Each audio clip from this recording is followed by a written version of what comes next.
دوست نمیخوام آزارت بدم، فقط میخوام بکشمت جناب آقای رئیس، که میخوام بکشمت. آروم میکشمت، جون نمیدی، میذارم سرت قطع میکنم راحت چین. تو روانی میخوای منو بکشی؟ چرا؟ آخه من چیکارت کردم؟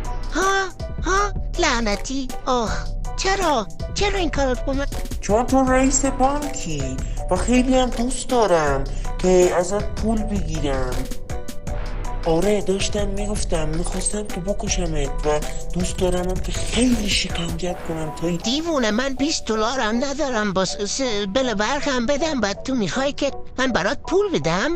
آره چرا نمیدی؟ باید بیدی. خب دیگه اگه جون تو که دوست نداری خب باشه میکشمت. اگرم دوست داری $2,000,000 بسه ما بده. اگرم ندی من میکشمت، اصلا اجازت نمیدم که زنده بمونی، فهمیده؟ شاید یکی و خلاص. الان پلیسا میان و منو نجاتم میدن از دستی توی روانی. قربان اجازه هست وارد بشم؟ بیا داخل روانی.